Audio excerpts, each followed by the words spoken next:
उनके यहाँ कितने बच्चे हैं, कौन से विषय पढ़ रहे हैं, कौन से कोर्स के पढ़ाई हो रही है वहाँ पे जो है, टीचर्स कैसे हैं, एक आंकड़ा आने के बाद हमारे पास एक डेटा हो जाएगा। आज हम कह रहे हैं आपसे कि 16,513 मदरसे मान्यता प्राप्त हैं, 560 ग्रांट मिल रहा है। अब हमसे पूछें गैर मान्यता कितने हैं तो हमें पता नहीं है। हम एक डेटा के लिए काम कर रहे हैं, सर्वे चाहते हैं। ये कोई जांच नहीं है, मदरसों के खिलाफ कोई कार्रवाई नहीं होने वाली है, ऐसा कुछ नहीं है। ये कुछ लोगों को हर बात में तकलीफ़ दिखती है, कहीं इस तरीके से सारी चीज़ें पटरी पे आ जाई, मदरसे के बच्चे भी अच्छे ढंग से सामने आ गए, तो हम लोगों की जो सियासत है बाप बेटे की, भाई भाई की, माँ बेटे की, कश्मीर से लेकर कन्याकुमारी तक, उनका क्या होगा, उनकी सियासत का क्या होगा। जिस तरह से प्रधानमंत्री जी ने काम किया है, पूरे सर्व समाज के लिए काम किया है, इससे उन लोगों को घबराहट हो रही है। केवल रेलिवेंट इशू है कि मदरसों का सर्वे करके आप नुकसान करने की कोशिश कर रहे हैं। नहीं, ऐसा नहीं है, कोई नुकसान नहीं। जब से सरकार बनी है मदरसों का कायाकल्प हो गया। अभी हम लोगों ने परीक्षाएं कराई, परीक्षाएं पूरे प्रदेश के अंदर सीसीटीवी कैमरे की निगरानी में, और ख़ुद लखनऊ से वेब कास्टिंग के जरिए परीक्षाएं हुई। बाकी बोर्ड के लोग हैरान थे कि ये मदरसे बोर्ड की परीक्षा हो रही है। 2 महीना बीतते बीतते हम लोगों ने मदरसे बोर्ड के रिज़ल्ट को डिक्लेयर कर दिया। ऐसा नहीं है, लगातार सरकार सुधार के लिए काम कर रही है। पहले कोई भी बैठ के इम्तहान दे देता था, नाम किसी का होता था, आज किसी की हैसियत नहीं है। कैमरे लगे हुए हैं, सारे चीज़ क्लियर है, तो कुछ लोगों की परेशानियाँ खड़ी होती हैं, ऐसा कुछ नहीं है। हमारे यहाँ कुल 16,500 मदरसे हैं जो कि मान्यता प्राप्त हैं, और उसमें से 560 मदरसों को सरकार अनुदान देती है। अब इसके अलावा बहुत सारे मदरसे समाज में उत्तर प्रदेश में काम कर रहे हैं, जो कि मान्यता बहुत दिनों से बंद है, 7 सालों से मान्यता नहीं हो रही। जो फर्जीवाड़ा थे, तमाम चीज़ों को पटरी पर लाया गया है। अब हम चाहते हैं कि मदरसों को मान्यता भी शुरू हो जाए। हम एक सर्वे के ज़रिए जानना चाहते हैं कि कितने मदरसे प्रदेश में हैं जो काम कर रहे हैं, उनका इंफ्रास्ट्रक्चर क्या है, उनके यहाँ बिल्डिंग हो रही हैं। कोविड में लोगों ने देख लिया कि सारी पार्टियां घर के अंदर बैठी हुई थी, भाजपा के कार्यकर्ता काम कर रहे थे। राशन लंबे समय से क्या बंटवारा करके राशन लोगों को मिला, क्या धर्म के आधार पर राशन लोगों को मिला। अब तो ये सब चीज़ें खुल के सामने आ रही हैं कि जिनका आप डर दिखाते थे, उन्होंने तमाम बजट बढ़ा दिए। मदरसों के बजट बढ़ाए गए इस सरकार में, लेकिन जो गड़बड़ियाँ करके काम करना चाहते हैं उनका इस सरकार में कोई गुजारा नहीं। गड़बड़ी करने वालों को बख्शा नहीं जाएगा। इस तहत हम सब लगातार काम कर रहे हैं, और अब तो मदरसों के बच्चे अखिल भारतीय विद्यार्थी परिषद की सदस्यता ग्रहण कर रहे हैं।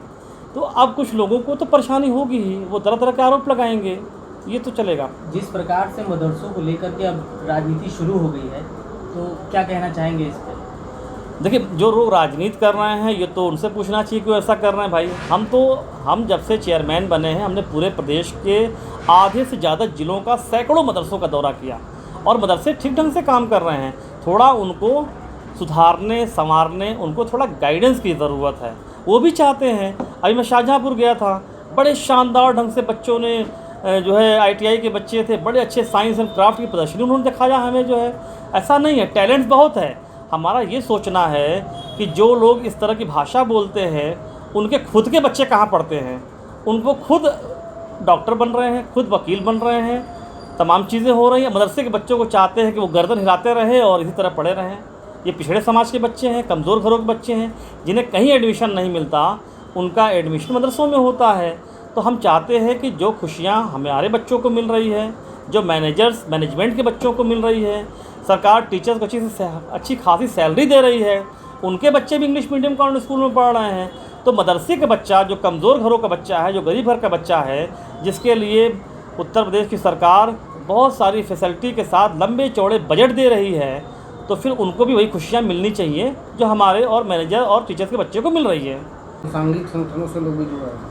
देखिए, लंबे समय से चूँकि भारतीय जनता पार्टी समाज के लिए काम करती है, और करते करते आज यहाँ तक पहुँची कि कई सूबों में भाजपा की सरकारें हैं। केंद्र की सरकार लगातार 8 साल से काम कर रही है। ये लोग जो भाजपा का डर दिखाते थे, खौफ दिखाते थे, इनको बेनकाब कर दिया है सरकार ने। ये लोग कहीं के नहीं बचे हैं।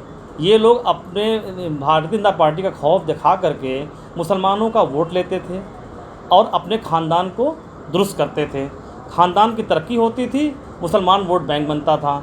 आज सारी चीज़ें आराम से हो रही हैं, सबको सुविधाएं मिल रही हैं, सबके आवास बन रहे हैं, सब लोगों के शौचालय बन रहे हैं, सबको अनाज मिला है, सबको लोन मिल रहे हैं, सबको कनेक्शंस मिल रहे हैं, तमाम चीज़ें जो हो रही हैं उसमें किसी भी प्रकार का भेदभाव नहीं है। कोविड में जिस तरीके से सरकार ने मदद की लोगों की, जिस तरीके से फ्री में इंजेक्शन्स लगे, टीका लगे, सारी चीज़ें होने के बाद सबकी आंखें खुली हैं कि नहीं, सरकार हमारी हितैषी है, सरकार लगातार सर्व समाज के लिए काम कर रही है। इसके लिए कोई धर्म का मतलब नहीं है। एक प्रधानमंत्री थे, कहते थे संसाधनों पहला हक अल्पसंख्यकों का, मुसलमानों का। आज एक प्रधानमंत्री जो कह रहे हैं कि सबका साथ सबका विकास, कर भी रहे हैं। ऐसे में लोगों को तकलीफ़ होना लाजमी है और उनके सपने अब टूटेंगे। कश्मीर से लेकर कन्याकुमारी तक ऐसे लोगों ख़त्म हो रहे हैं, क्योंकि वो बाप बेटा, माँ बेटा, भाई भाई, ये सब चीज़ें नहीं चलने वाली। ये लोकतांत्रिक देश है, यहाँ हम जैसे लोग चेयरमैन बनते हैं, छोटे घरों के लोग मिनिस्टर बनते हैं, चाय वाला प्रधानमंत्री बनता है, तमाम चीज़ें होती हैं। आज आदिवासी राष्ट्रपति बनती हैं। तो ये सब चीज़ें जो है ये इस संगठन ने किया है, लोगों का विश्वास बढ़ा है, इसलिए कुछ लोगों को परेशान होना स्वाभाविक है। मदरसे को लेकर पहले और अब में क्या अंतर देखते हैं? पहले मदरसे, देखिए मदरसे बहुत पहले से चल रहे हैं और ये आज की कंसेप्ट नहीं है। मदरसे कंसेप्ट बहुत अच्छा है और आज़ादी की लड़ाई से लेकर तमाम मौके मदरसे अपना रोल निभाया है। लेकिन इधर के दिनों में मदरसे एक अजीब ज़रिया बन गए हैं लोगों के, किस तरीके से उनको, उनके बच्चों को, केवल अपने बच्चों को इंग्लिश मीडियम पढ़ाना, मदरसे के बच्चों इस तरह छोड़ देना। तो और बहुत सारे मदरसे जो है मान्यता करा करके काम ना करना, कुछ बगैर काम के ही मान्यता करा लेना।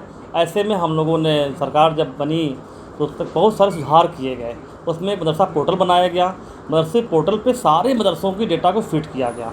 उसके बाद काफ़ी मदरसे जो है करीब 3,500 के आसपास मदरसे जो है वो पोर्टल पे नहीं चढ़ पाए। लोगों ने कहा मदरसे बंद कर दिए गए, बंद नहीं हुए, वो मदरसे थे ही नहीं। तो ऐसे में फिर धीरे धीरे और चीज़ें ठीक की गई। अब हम लोग जो है उसके सिलेबस पे फोकस कर रहे हैं कि मदरसे में बच्चा जो है, प्रधानमंत्री जी की जो कल्पना है कि मुसलमान के बच्चे के एक हाथ में कुरान, एक हाथ में कंप्यूटर होना चाहिए, उस तर्ज पे हम चाहते हैं कि मदरसे का बच्चा जो दीनी तालीम हासिल कर रहा है वो करता रहे, अरबी पढ़े, फ़ारसी पढ़े, उर्दू पढ़े, दिनियात पढ़े, लेकिन साथ में वो बच्चा हमारा मैथ और साइंस भी पढ़े, सोशल भी पढ़े, देश का इतिहास भी जाने, कंप्यूटर भी जाने। तो हम लोगों के बच्चे जो जैसे जानते हैं या मैनेजमेंट के लोग बच्चे जैसे जानते हैं, वैसे ही जो है जो गरीब कमज़ोर घर का बच्चा है वो भी उसी रूप में अपनी शिक्षा हासिल कर सके, ताकि देश और दुनिया के मुख्य धारा में वो शामिल हो सके। एक चीज़ आ रहा है बार बार कि मदरसे को भी भगवाकरण किया जा रहा है। देखिए, कहने को तो विपक्ष के पास अब कोई मुद्दा नहीं बचा है। जिस तरीके से भारतीय जनता पार्टी की सरकार आने के बाद माननीय प्रधानमंत्री जी ने सबका साथ सबका विकास की भावना से काम शुरू किया, उसके बाद जो लोग भारतीय जनता पार्टी का खौफ दिखा करके लंबे समय से मुसलमानों को वोट बैंक की राजनीति के तहत काम लेते थे, उनको भाजपा का डर दिखाते थे, सरकार बनने के बाद सब कुछ आईना की तरह साफ़ हो गया। सरकार ने लगातार योजनाएं चला करके और सर्व समाज के लिए काम किया। अगर आवास किसी का भी बना उसमें कोई भेदभाव नहीं हुआ, इलाज हुआ तो भेदभाव नहीं हुआ, लोन मिले तो कोई भेदभाव नहीं हुआ। हम इस दावे के साथ कह सकते हैं कि जितनी आबादी मुसलमानों की है उस हिसाब से योजनाओं का लाभ मुसलमानों ने ज़्यादा उठाया है।